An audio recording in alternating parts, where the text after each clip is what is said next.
third floor of the room with the best lighting in this house continues.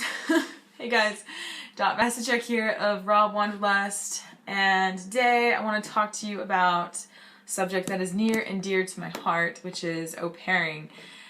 It is my profession of choice at the moment, and I'm loving it. I'm in Spain, and I have a lot of good things to say, a lot of good things to share with you.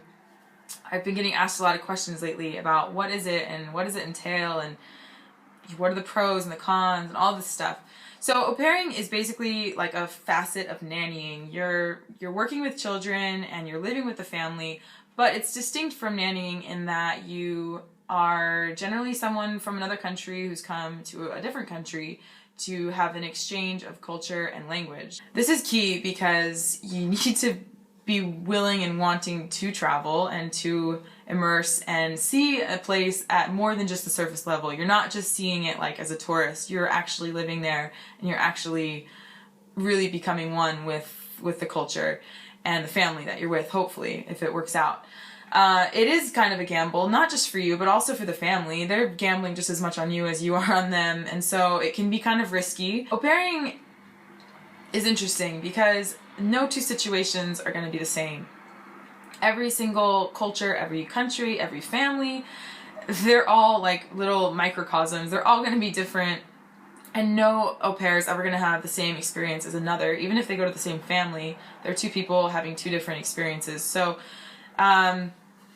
it's really important to recognize that and to know that if you're going to be doing this, it's going to be your unique adventure. And that's really exciting, but it's also kind of scary. Generally no, although like I said, every situation is different. As an au pair, you are usually compensated with room and board, so you don't have to worry about rent or food, which is really nice. And then you're also compensated somehow financially, usually with a weekly wage, some sort of spending money. It's not a lot, but it's something.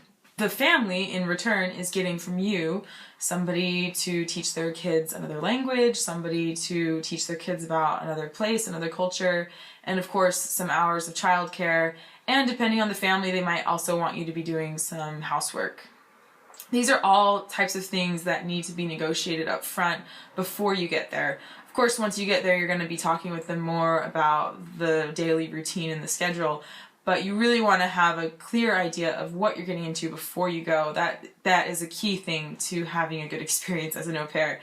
It's having that communication and feeling comfortable talking to them about what your needs are and where you stand, how you need to be compensated, and all of that. When I was negotiating with the family here in Spain, we had been going back and forth a few times through emails, and it became obvious that we liked each other and we wanted to make this work.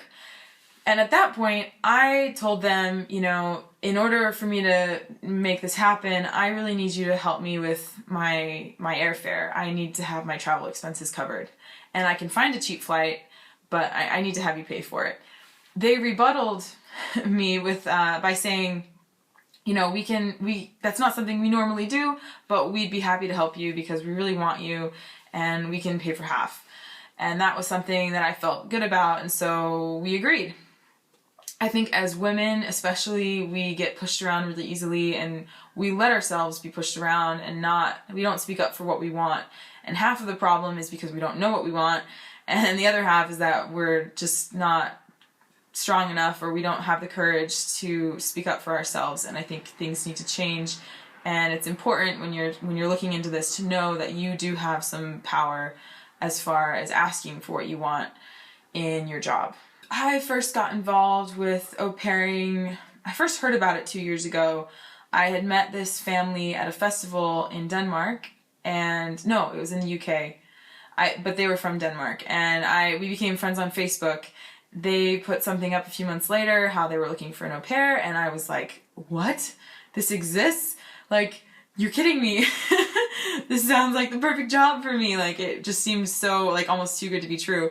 So I got in contact with them, and I committed to 10 months from now going to Denmark and being with them.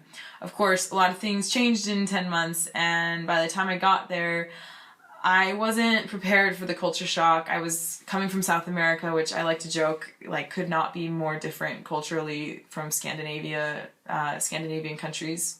They're just polar opposites. But yeah, things had changed for them as well. They didn't need an au pair as much as they thought they did, and so after a month it just kind of became evident that things weren't working out like either of us had expected, and it would be better if I left. No hard feelings, nothing bad. I was able to walk away from that experience feeling recharged and knowing that, like, I still liked the idea of being an au pair. It didn't turn me off to au pairing just because it didn't work out like I expected. In fact, if anything, it made me want to do it more, and it made me want to pursue exactly where I wanted to go more. And I knew I have this slight obsession with Spanish right now, and so I knew I wanted to go somewhere Spanish speaking, and it just gave me a clear idea of what I wanted, if anything. So that was a really good experience, a good way to kick off my experience as an au pair. I literally went on Google and Googled au pair jobs, and the first website that came up was this website called aupairworld.net. I made a profile, they matched me, and literally the first family I found is the family I'm with now. And it could not have been more serendipitous. We all get along beautifully. I feel like I'm one of them. It's amazing.